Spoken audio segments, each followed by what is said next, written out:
എല്ലാവർക്കും പുതിയ വീഡിയോയിലോട്ട് സ്വാഗതം. അങ്ങനെ ഇരുന്നപ്പോൾ അതിരമ്പുഴയ്ക്ക് പോകാൻ തോന്നിയിട്ടോ. എനിക്കല്ല തോന്നിയത് നമ്മുടെ വിച്ചൂട്ടനാണ്. അങ്ങനെ ഞങ്ങൾ 3 പേരും കൂടെ നേരെ ഓട്ടോയൊക്കെ വിളിച്ച് നേരെ അതിരമ്പുഴയ്ക്ക് പോവുകയാണ്. ഞങ്ങളിവിടുന്ന് വിളിച്ചു പറഞ്ഞിട്ടാണ് പോകുന്നത്. അതുകൊണ്ട് തന്നെ അമ്മ അവിടെ നോക്കി നിൽക്കും. പക്ഷേ ഭയങ്കര ചമ്മലാണ്. ആദ്യം തന്നെ പറയും, വീഡിയോ എടുത്താണ് വരുന്നതെങ്കിൽ എന്നെ കാണിക്കരുതെന്ന് പറയും. ഇനി അഥവാ വീഡിയോ എടുത്തെങ്കിൽ അത് ഡിലീറ്റ് ചെയ്യാനും പറയും കേട്ടോ. ചൂട്ടനും ദേവൂട്ടനും വന്ന പാടെ തന്നെ മുറ്റത്ത് നിൽക്കുവാണേ. അവർ കാണാത്ത കളറിലുള്ള ഒരു ചെമ്പരത്തിപ്പൂവ് കണ്ടപ്പോഴത്തേന് ഇങ്ങനെ നോക്കിക്കും, അമ്മ ഇത് വെള്ളയല്ല വേറൊരു കളറാണല്ലോ എന്നൊക്കെ പറഞ്ഞ് ഇങ്ങനെ നിൽക്കുവാണ്. അത് കഴിഞ്ഞിട്ട് 2 പേരും നേരെ അകത്തോട്ട് കയറുമായിരുന്നു. അപ്പോഴത്തേനാണ് വീണ്ടും അമ്മയ്ക്ക് അടുത്ത സെറ്റ് കുറേ റോസപ്പൂക്കൾ ഉണ്ടായിട്ടുണ്ട് കേട്ടോ. അപ്പം ഞാൻ അതൊക്കെ ഒന്ന് ജസ്റ്റ് വീഡിയോ എടുത്തതാണ്. എല്ലാം കഴിഞ്ഞിട്ട് ആണ് സാധാരണ നമ്മൾ വീഡിയോ എടുക്കാൻ ഇറങ്ങുന്നത്. ഇത് കണ്ടപ്പോഴത്തേനൊന്ന് എടുത്തതാണ്. അവർ വന്നു, ഡ്രസ്സൊക്കെ മാറി. ഇന്ന് നേരെ പടം വരയ്ക്കാനായിട്ട് വരുന്നത്. അല്ലെങ്കിൽ ആദ്യം തന്നെ ഭക്ഷണം കഴിക്കാനിരിക്കുന്നതാണ്. അതൊക്കെ കഴിഞ്ഞിട്ട് ഫുഡൊക്കെ കഴിക്കാനിരുന്നു. അത് കഴിഞ്ഞിട്ട് ഞാൻ മുറ്റത്തോട്ട് ഇറങ്ങി കുറച്ച് വീഡിയോ ഒക്കെ എടുക്കാൻ വേണ്ടി. നമ്മൾ കഴിഞ്ഞ പ്രാവശ്യം കാണിച്ച പയറ് ചെടിയും പടവലമൊക്കെ വലുതായിട്ടുണ്ട് കേട്ടോ. എല്ലാം വള്ളിയൊക്കെ വെച്ച് എല്ലാം കയറി തുടങ്ങിയിട്ടുണ്ട്. പിന്നെന്താ കുറേ വെച്ചിട്ടുണ്ടായിരുന്നു. ആദ്യം ഇവിടെ ചെടിയായിരുന്നു, അതൊക്കെ മാറ്റിയിട്ട് വെച്ചതാണ്. അപ്പോൾ അതെല്ലാം നന്നായിട്ട് കയറിയിട്ടുണ്ട്. വലയൊക്കെ കെട്ടി കൊടുത്തിട്ടുണ്ട്. അതുകൊണ്ട് തന്നെ എല്ലാം അങ്ങനെ പടർന്നങ്ങനെ കയറിക്കോളുമല്ലോ.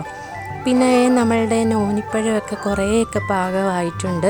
എല്ലാം തന്നെ വിളഞ്ഞ് നിൽക്കുകയാണ്. പക്ഷെ ഇപ്പോൾ ആരും അങ്ങനെ കഴിക്കുന്നൊന്നും ഇല്ലെന്ന് തോന്നുന്നു കേട്ടോ. അതുകൊണ്ട് ഇങ്ങനെ പഴുത്ത് അതേപടി തന്നെ നിൽക്കുവാണ്. പുറകുവശത്താണെങ്കിൽ ഒരു വലിയ നോനിമരം ഉണ്ടല്ലോ, അതേലും നിറയെ കായ് ഇങ്ങനെ കിടപ്പുണ്ട്. ഈ ഒരു ക്രോട്ടൺ പ്ലാന്റൊക്കെ നല്ല വെയിലേറ് കിട്ടുന്നുണ്ട് തന്നെ. ആ ഒരു യെല്ലോ ഷെയ്ഡും നന്നായിട്ട് വന്നിട്ടുണ്ട്. അല്ലെങ്കിൽ ആ മഞ്ഞ കളർ അത്രയും വരില്ലല്ലോ. പിന്നെ നമ്മുടെ മതിലയിൽ വെച്ചിരിക്കുന്ന ചെടിയൊക്കെ ആണെങ്കിലും പൂക്കളുള്ളതൊക്കെ ഒരു സെറ്റ് കഴിഞ്ഞു കേട്ടോ. അപ്പോൾ അടുത്തത് പൂക്കാറായി വന്നിട്ടുണ്ട്. ബൊഗൈൻവില്ലയൊക്കെ ആണെങ്കിലും പൂവായി വരുന്നുണ്ട്. ഈ ഒരു ഇലച്ചെടി അധികം ഞാനങ്ങനെ കണ്ടിട്ടില്ല കേട്ടോ. കോളീസ് പ്ലാന്റ് ഒരു വെറൈറ്റി ആയിട്ടുള്ള ഒരിത്. അതിൻ്റെ ഇനിയൊരു കമ്പ് കൊണ്ടുപോകണം. പിന്നെ ബൊഗൈൻവില്ലയിലൊക്കെ പൂവായി തുടങ്ങാറുണ്ട്. ഇനി റെഡ് പ്ലാന്റും കൊണ്ടുപോകണം കേട്ടോ. ഇത് എൻ്റെ കയ്യിലില്ല. അപ്പോൾ അതിനി അമ്മയുടെ നിന്ന് കൊണ്ടുപോകണം. 2-3 പ്രാവശ്യം പറഞ്ഞത് കൊണ്ടുപോയിക്കണം. പക്ഷെ ഞാൻ എടുത്തില്ല. ഇനി നമുക്കത് ഇതിനോട് എടുക്കണം.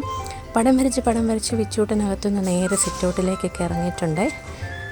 അറിഞ്ഞില്ല ഞാൻ വീഡിയോ എടുക്കുന്നതെന്ന് അറിഞ്ഞില്ല. അപ്പോഴത്തേക്കും അതേ പപ്പ കുറേ മാങ്ങയൊക്കെ കൊണ്ടുവന്നിട്ടുണ്ട്. ചെനപ്പായതാട്ടോ. ഒരുപാട് പഴുത്തതല്ല, പച്ചയല്ല, ആ ഒരു ലെവലിൽ. അത് കഴിഞ്ഞിട്ട് ഞങ്ങൾ കുറച്ച് വിളവെടുപ്പിനൊക്കെ ഇറങ്ങിയതാണ്. ഇത് ഞങ്ങൾ പെട്ടെന്നുള്ള വരവായതുകൊണ്ട് ഇപ്പോൾ ഉടനെയൊന്നും വരുന്നില്ല എന്നൊക്കെ വിളിച്ച് പറഞ്ഞതുകൊണ്ട് അമ്മ ഉണ്ടായിരുന്നതൊക്കെ വിളവെടുത്തു കേട്ടോ. അപ്പോൾ ഇനിയിപ്പോൾ അധിക സാധനങ്ങളൊന്നുമില്ല, എന്നാലും ഉള്ളതൊക്കെ നമുക്ക് പറിച്ചെടുക്കാമെന്ന് പറഞ്ഞിട്ട് ഇറങ്ങിയതാണ്. അതുകൊണ്ട് തന്നെ ഒത്തിരിയൊന്നും കിട്ടിയിട്ടില്ല. പച്ചമുളകും പയറും ഒക്കെ അത്യാവശ്യം കുഴപ്പമില്ലാണ്ട് കിട്ടിയിട്ടുണ്ട്.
ഇന്നത്തെ വീഡിയോ ഇത്രയേ ഉള്ളൂ. വീഡിയോ ഇഷ്ടമായ ലൈക്ക് ചെയ്യാനും ചാനൽ സബ്സ്ക്രൈബ് ചെയ്യാനും കമൻറ്റ് ചെയ്യാനൊന്നും മറക്കരുത്. മറ്റൊരു നല്ല വീഡിയോയിലൂടെ നമുക്ക് വീണ്ടും കാണാം.